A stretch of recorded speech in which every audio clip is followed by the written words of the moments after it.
Hi, I'm Regis James of the Chad Shaw Computational Genomics Lab at Baylor College of Medicine here in Houston, Texas. I'm the creator of OMIM Explorer, an integrative web tool for clinical diagnostics, variant prioritization, and gene phenotype association discovery.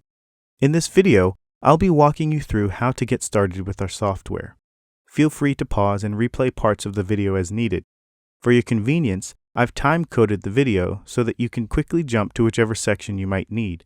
You can also use the resources linked below or simply click the Load Kleefstra Example button in the top right corner of the web interface to follow along. Let's begin by navigating to www.omimexplorer.com.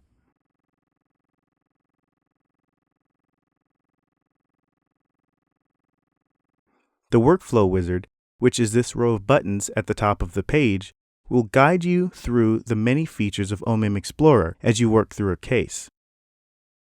A typical workflow includes describing the clinical features of a case in a narrative text form, selecting relevant HPO terms that describe the case, and viewing the initial disease differential, which is the list of top diseases sorted by quality of match to the selected terms in decreasing order.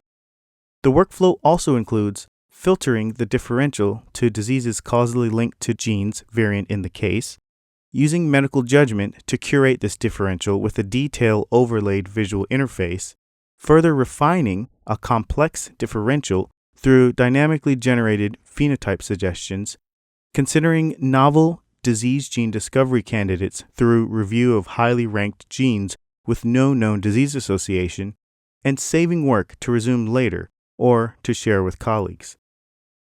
Although the Workflow Wizard buttons are numbered to reflect a typical workflow, OMIM Explorer does not require you to follow this sequence.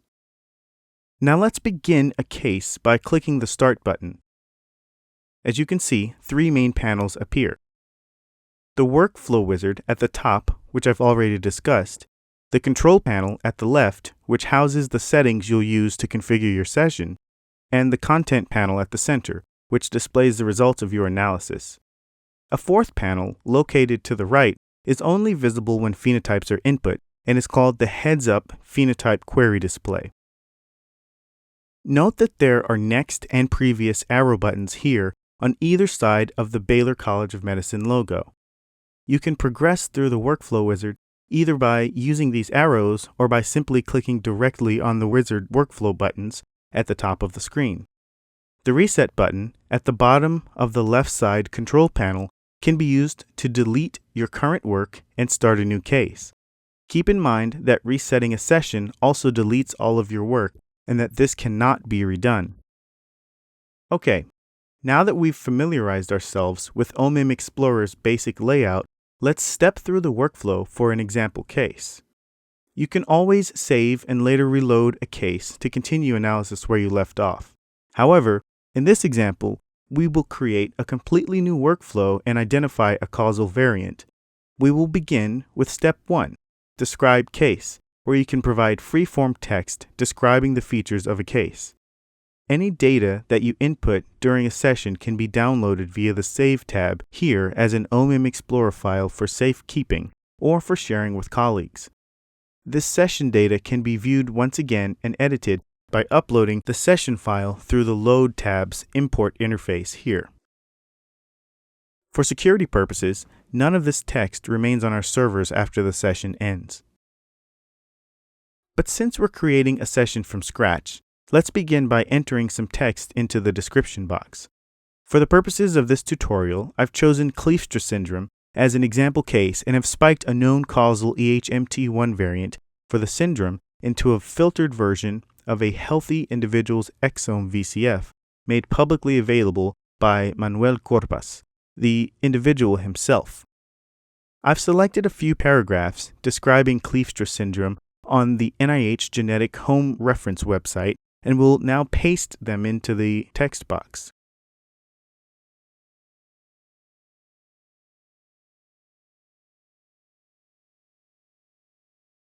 Recently, a natural language processing tool called BioLark was published, and it allows for the automated extraction of HPO terms from free-form text.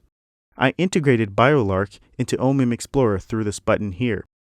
Using this phenotype extraction tool is not necessary, but it does help speed up the input process. So let's use it to automatically pull phenotypes from the description.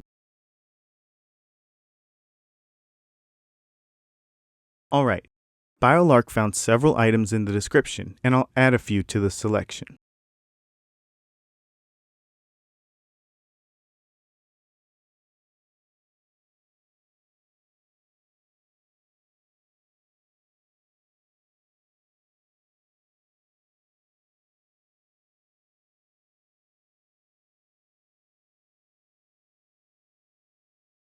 Notice that adding phenotypes to the selection automatically advances the workflow wizard to step 2, Input Phenotypes.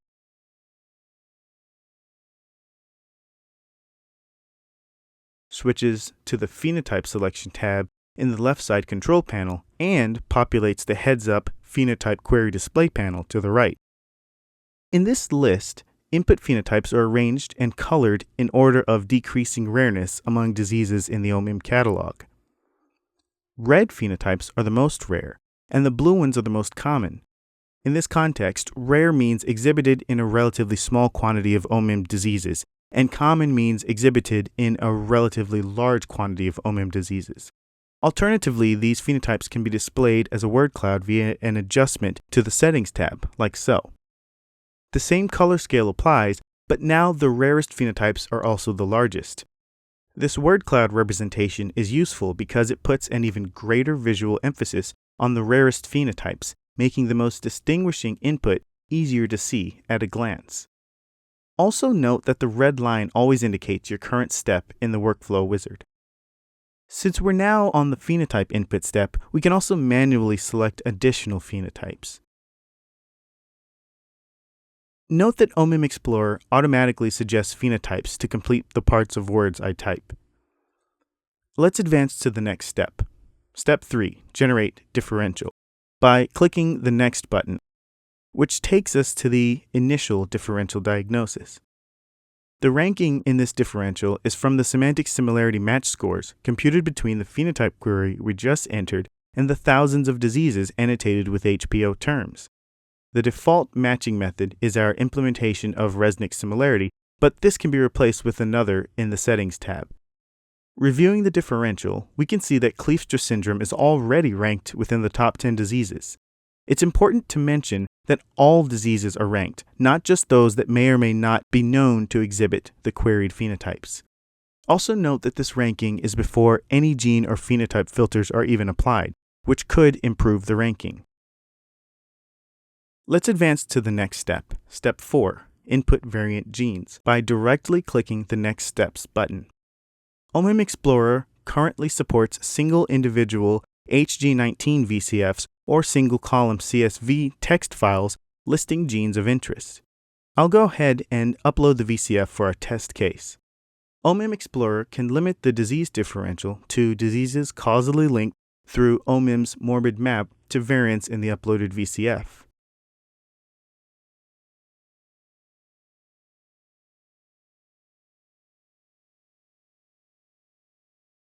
Now we can see a list of the genes that were present in the VCF we uploaded, complete with identity, frequency, and pathogenicity information for the variants they contain. We also immediately see that the known causal EHMT1 variant is prioritized at the top of the list. OMIM Explorer prioritizes variants using a guilt by association approach, which ranks variant genes as a function of the query match scores of the diseases they're linked to. If we go back to Step 3, we can also see that the disease differential has been automatically filtered to only diseases causally linked to the genes we just uploaded, giving Kleefstra syndrome the top spot.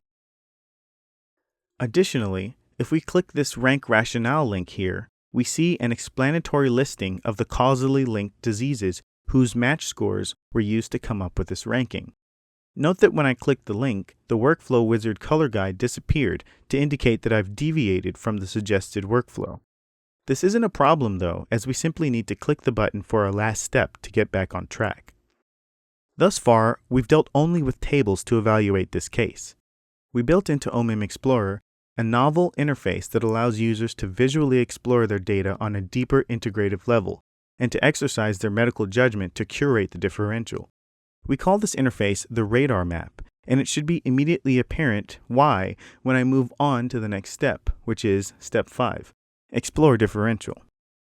The radar map is a visual representation of the differential diagnosis, overlaid with available data corresponding to input variants. This map places the phenotype query at its center, this triangle here, and puts the top disease matches of the differential, these circles, at distances from the center. These radial distances correspond exactly to disease similarities to the query, while the circumferential distances correspond roughly to the disease similarities to each other. The disease points are labeled with their query match ranks, colored by the highest pathogenicity of input variants in any causally linked gene, and sized by the rarest frequencies of those variants in the exact consortium database. Red points correspond to the most harmful variants, and large points correspond to the rarest. The display of ranks can be toggled with this checkbox, and the color and size can be made to correspond to only query match scores with this checkbox. By default, only the top 20 matches are displayed, but this can be adjusted in Settings and Radar. As we can see, the point corresponding to Kleefstra is the closest to the central phenotype query and is a large red circle labeled with the match rank of 1. There are a few features to note here. 1. Hovering over any point brings up detailed phenotype and genotype information about that disease. Clicking on that point selects the disease and keeps that data in place. 2. Clicking on the Differential tab displays overlap information for the clicked disease with respect to the phenotype query. And 3. Once a disease is clicked, it can be excluded from the differential diagnosis. For example, type 2A distal arthrogryposis here has neither autism nor macroglossia in common with the phenotype query, which is part of the reason it's not that good of a match. It is also causally linked to a gene with a relatively harmless input variant, as indicated by the blue coloring. This variant is also less rare than that of the input Kleefstra syndrome variant, as indicated by its smaller size. With this information, we can quickly exclude the disease from the differential by clicking the Exclusion toggle button. Notice that the ranks of differential diseases with poorer query matches improved when I excluded type 2A distal arthrogryposis.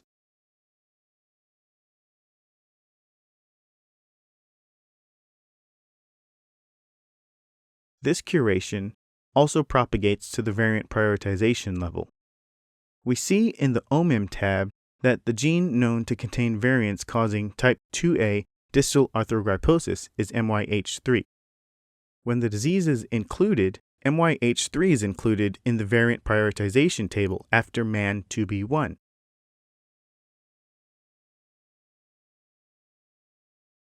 But when the disease is excluded, MYH3 is also excluded from the table.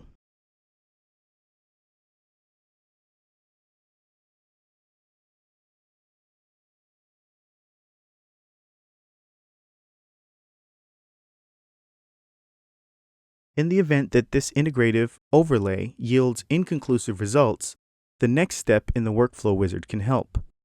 Step 6, Differential Improvement, uses query match scores to provide additional phenotypes which, if present in the case, may help narrow the disease differential.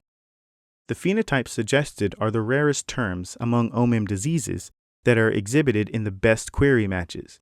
These or other phenotypes can be added to the query to update and possibly improve the differential.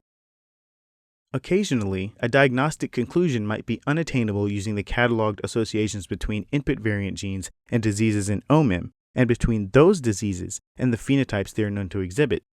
To address the potential discovery of novel disease genes, we have built into OMIM Explorer a tool to facilitate discovery of disease gene candidates using available data on protein-protein interactions.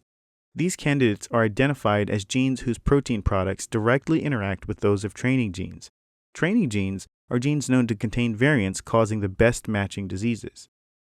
In order to be a candidate gene, a gene's protein product must have at least 2 physical interactions with protein products of training genes identified from the top 5 disease matches. These default parameters can be modified here, and even allow for the restriction of discovery to only input variant genes not known to cause disease. To provide an overview of the current state of a session, I created a summary panel that neatly organizes all of your work in a single place. Note that not only does clicking the Workflow Wizard Summary button switch the Content panel to the Diagnostic Result Overview tab, but it also switches the Control panel to the Save tab. This allows you to export your work as an OMIM Explorer session file, which I mentioned at the beginning of the tutorial. Let's go ahead and click the Download button to export a session file to our desktop. Last but not least is the Reset button. This button completely and irreversibly deletes the entirety of your current session and reverts OMIM Explorer back to its initial configuration.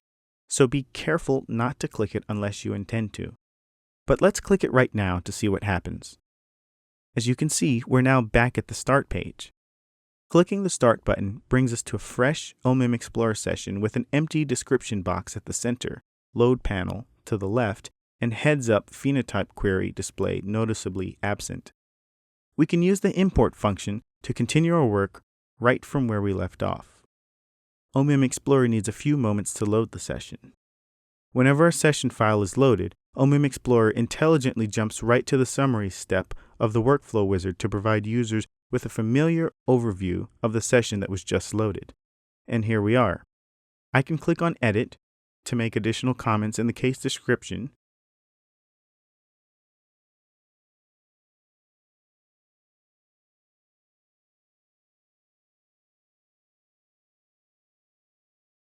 view the interactive radar plot, or do whatever else I need to get the job done quickly and efficiently.